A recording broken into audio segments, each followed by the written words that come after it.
Hey moms, welcome back to my channel. If you're new to my channel, do not forget to like, subscribe, and comment. Also hit that bell notification just so you can be notified whenever I upload a new video. And I mean, why wouldn't you want to subscribe to my channel? So please click that subscribe button. Also leave me some comments below regarding our topic, which is Mother's Day. Today is Mother's Day. So happy Mother's Day to all the mothers, the grandmothers, the aunts, the sisters, anybody that plays an important mother figure role in a child's life. Happy Mother's Day to you. And I want to let you know that you are appreciated. So for today's video, I know I have been a little MIA. I've just been very busy. I've been planning this Mother's Day special and I can't wait for you guys to watch it come to life. I decided to interview a few mothers of, different backgrounds, different life situations, and just shine a light on them and just let them know that they are very much appreciated for all that they do on their day-to-day lives. And I mean, I know really every day is Mother's Day because as mothers we do so much for our children, but today I just wanted to shine that light. Not only today but every day, I want all mothers across the world to know that you guys are so much appreciated and how important you are in a child's life. So I thought that doing a little interview and seeing different perspectives of different mothers, maybe somebody would relate to their stories. I would just hope that each and every one of these stories you guys watch and somebody will relate to them. So let's get into the interviews. And I think to myself, what a wonderful world.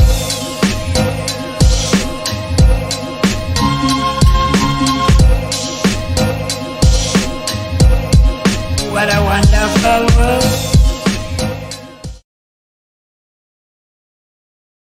What comes to mind when I think of being a mom is being a superhero, like having to know the answers to every single thing. Like I have 4 kids and it's always like, where's my socks? Where's this? Where's that? And it's like, I need to know. If I don't know, then it's kind of like, oh my gosh, how do you not know where all this stuff is? If I could turn back time and give myself advice, I would have to say it would be do what works for you.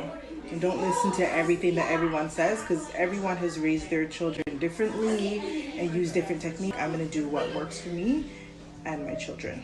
Challenges is, I guess, like not having it all together all the time. And like sometimes I just find that like I'm trying too much and I need to slow down. My kid's dad passed away a couple months ago. And how have I found strength? It's just with my family. Like I feel like just being around my family has made me stronger. And then also like I kind of don't want to be breaking down in front of my kids because my kids have been pretty strong. So I want to kind of like be like, well, I can top them and be just as strong as they can, right? So I feel like if I want to cry, I'll probably do it at night, like when my kids are sleeping, just so that I can continue being strong for them. The advice for another mother that has gone through the same thing is honestly to keep your family close. That's the only way you're going to get through everything, because you can't do everything by yourself. I always feel like I can do a lot more. Like I know I'm giving a lot of myself, but I always feel like I can do a lot more than what I'm doing right now.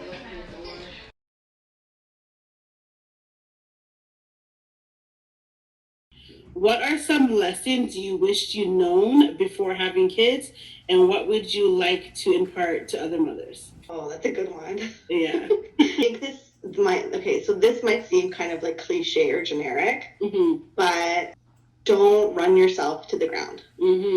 So like I think a lot of moms, and especially with like social media and like having to live up to this expectation that you have to be like the best baker of all moms, or like the best cook of all moms, or that you have the cleanest house, or all that stuff. And I think like parent the way you feel is best for you and your children. You love on your children the best you can love on them. So whether it's you feel it's showing that you have to clean all the time for them, and this is just your way of showing them that you're a good mom, or whatever it is, like however your love language and parenting, do what's comfortable for you.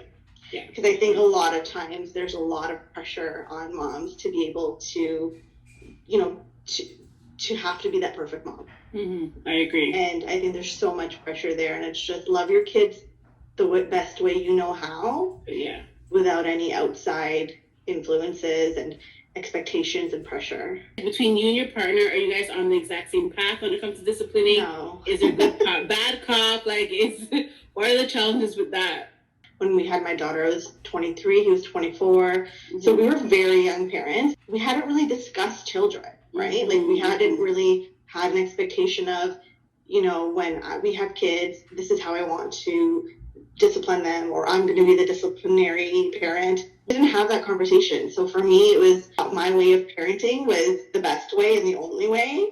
And once, you know, you're put into that box of a parent, you're like, this shit is different. This is hard. Like, this is not what I expected. You expected everything to be like the perfect, you know, the perfect way of doing things, but it's not. We're really different in parenting. Like, I think I'm 99% of the time I'm bad cop. I worry about what people think. I'm more emotional and things like that, right? So when we're out in public, it would be, you know, okay, guys, you have to act a certain way, whereas my husband would be like, let them be kids, you know, everybody knows they're kids. We kind of are going back on the same path in terms of parenting, and we're trying to kind of work together, because kids are smart and they'll try to manipulate you.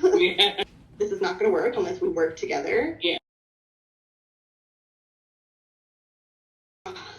It's a hard question that 80% of moms feel like they're not doing enough as a mother. Yeah, I feel that's like accurate. Moms do so much, but you just don't kind of give yourself the benefit of the doubt that you're doing such an amazing job. With the cards that I was dealt with in terms of my life and growing up and my childhood, I think I'm doing the best that I can.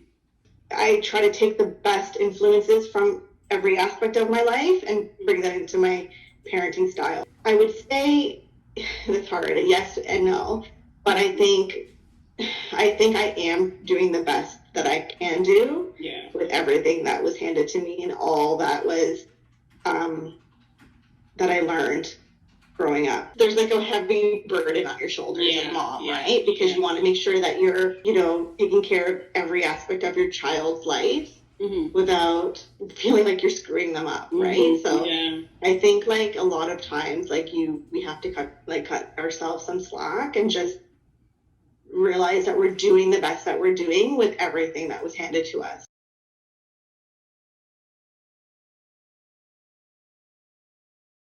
What are some challenges you face with being a step parent? Enforcing your own set of rules at your house, and then, you know, they go home and they probably have a different set of rules. Everyone has their different way of parenting, so it's hard because just when the child's getting used to, you know, your rules, then they go and it might be totally different and totally more relaxed, and so it's hard to get structure there. It's just something that we have to kind of work through and, you know, just kind of repeat ourselves. Do you think that there's a double standard with, let's say, a stepmother and a biological mom? I definitely cannot discipline her the way that I can discipline Corey. And so it brings up that conversation because, for example, Chris is very like, he's a boy, you need to reel him in. He needs like structure and like, you know, don't mess around. But I find when it comes to Jordan, he's way more lax about it. And yes, it's true, Jordan is not as crazy and hyper as Corey, but she does different things that I think warrant a certain punishment. And so it's hard trying to figure it out because he sees it as Corey's jumping on the couch after we told him not to 10 times. That warrants, you know, to be rough with him. But Jordan's never going to jump on the couch 10 times. So it doesn't mean she shouldn't get roughed up sometimes because, you know, sometimes she might pop off at the mouth or a little lion is going on, you know, and so you have to reciprocate it. Otherwise, don't I don't know, be more stringent with him in that way. If that's the case, then we just talk to both of them. It's just not fair. How have you adjusted, I would say, to being a mother role to somebody who you're not their biological mother? It was weirdly easier when she was younger. So I met Jordan when she was 2, and at 2, like, she never really saw her parents together. They had already broken up, so it was like I kind of came right in, and you know, we played a lot, and we had a lot of little friendly moments. And then I think when Chris and I moved in together, it became weird. Like, when I started to tell her to do things. So she would go back and tell her mom, like, oh, Chanel grabbed me. Or, you know what I mean? Even if it was just me saying, get your wet boots off the carpet. And, you know, like, she would. So there was a lot of confrontation at times between Chris and Jordan's mom, where she'd be like, oh, she's not allowed to talk to my daughter, or whatever the case is. But I think now, and only now, after 7 years of being together, are we settling into a norm.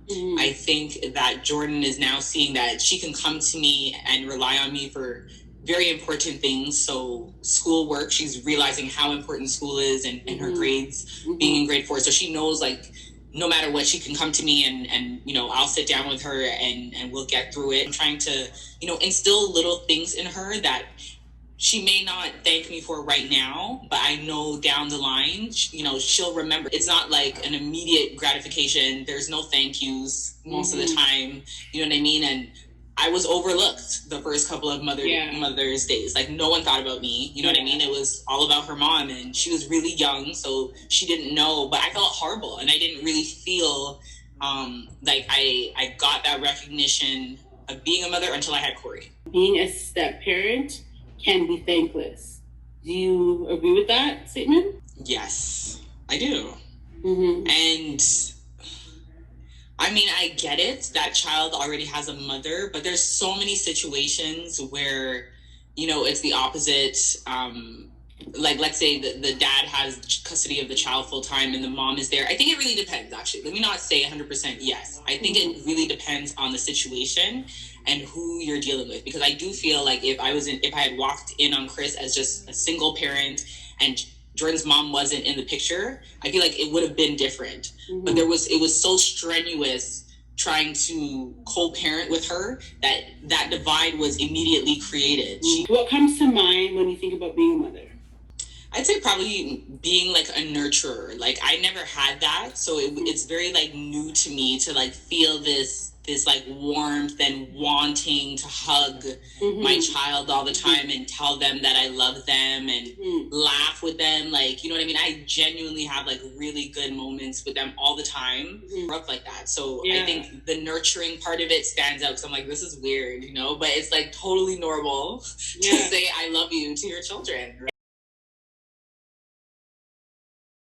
In comparison to my mother, yes. Like, I feel like I am doing above and beyond. Could I be always doing more? Yes. But then you have to break that down. Like, more for who? More for them? They're fine. They don't need anything else. These kids are good. You know, their belly is never going hungry. You know, could I be doing more for myself? Like, sometimes taking care of yourself might, you know, produce a healthier parent. It boils down to that we are doing enough, and we're the mother that God chose for our children. So, and maybe we should ask them. You know what I mean? I wonder what Jordan would say if you know, someone said, "Hey, Jordan, you know, like, do you think your parents could do more for you?" Like, I feel like she would say no. Like, I cannot imagine what else, you know, these kids need. And sometimes we overthink it as parents. Exactly. Like, just because we didn't have something. That's exactly what I was going to say. You know, it's us trying to make up for our own childhood. Really. Yeah.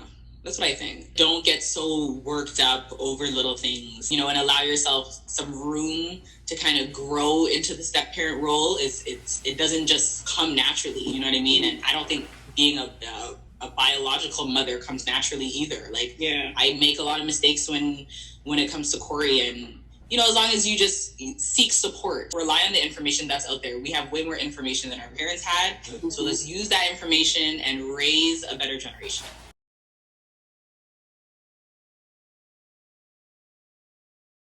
What comes to mind when you think about being a mother? Being strong, I guess. Yeah. The amount of pain that you have to go through. And it's weird because for some reason I feel like every single woman who, like, or mom, I guess, had gone through birth, they never really want to talk about how scared they were or how painful it really was. Yeah. I mean, it's a lot of pain that a lot of people probably wouldn't be able to go through the way that we go through. Exactly. And then after, you're just expected to be a mom. Like, you're just supposed to know. People just expect you to have these instincts, and sometimes they don't come right away. Yeah. I feel bad because I feel like if it doesn't come right away, you're judged really hard. Very, yes. Like even from other moms, they're like, what do you mean you don't get it? What do you mean you don't want to be around your baby? So a lot of different experiences that people go through. Yeah. That's why I think you have to be strong, because you don't always have someone to talk to. So you can't always express what you're going through.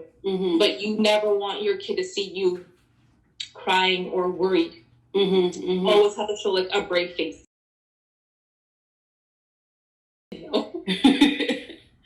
You know that there's days that you could have done more. And like, I used to be really hard on myself, so I tried so hard not to be hard on myself. But like, yeah, you know, if you're tired, you're tired.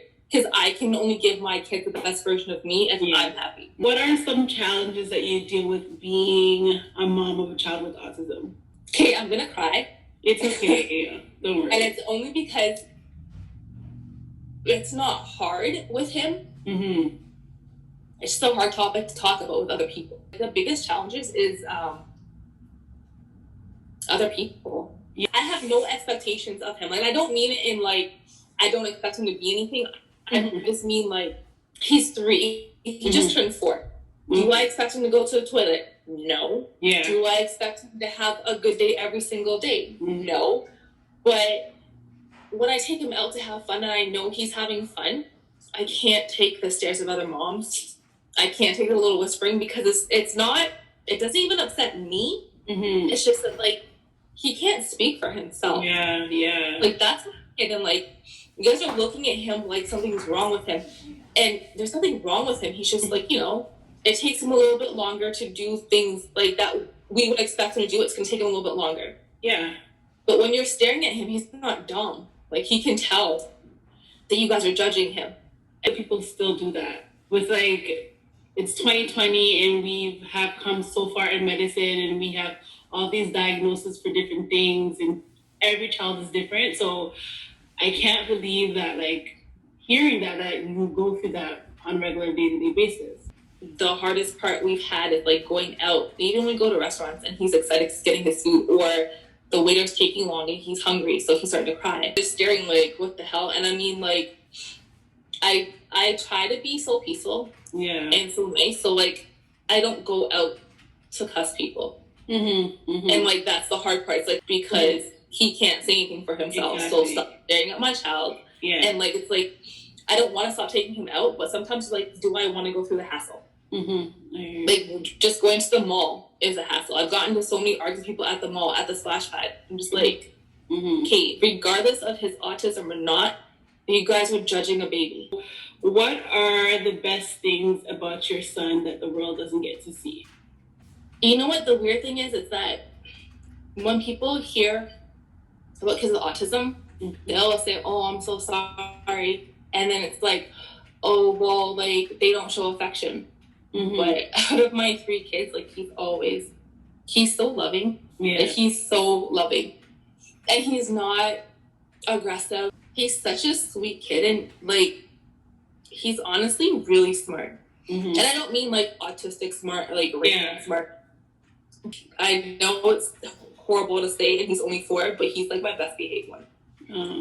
Like, we go out, I don't have problems with him. He listens to me, but he's just like holding my hand, no problems, just walking around. And it's weird because there are some people in our life who have gotten to know him with his diagnosis, and there are some people in our life who think that he is his diagnosis. So he just gets brushed aside. You have to be comfortable with it. And I know, because I went through it, it's really hard when you first get the diagnosis, because as a mom, you think you failed. You think that if you had done something different, or if you had done something more, or like when you're pregnant, so like, did I eat something wrong? Did I not take enough vitamins? Like, what did I do to cause this? If we knew and we were informed and we were prepared for like what was next, then we could help him better. And like, you have to know, like, you pretty much have to become autistic yourself to understand, like, okay, when he's crying, it's not because he's throwing a tantrum. Yelling at him is not going to make it better. Yeah. Putting him on timeout is not going to make him better. Look around and see, like, okay, is there something that's in here that could be distracting or could be bothering him? Like, when you research that stuff and you research, like, meltdowns and, like, triggers and find out all the things that could bother him, like, how they learn, you change your perspective and change your outlook on stuff. And you have to be open.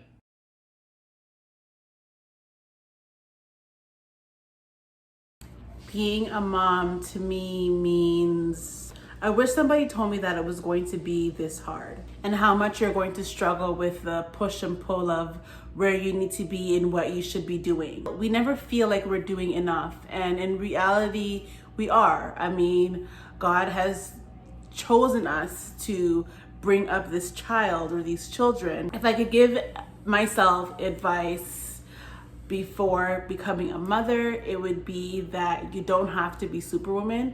It's okay to ask for help.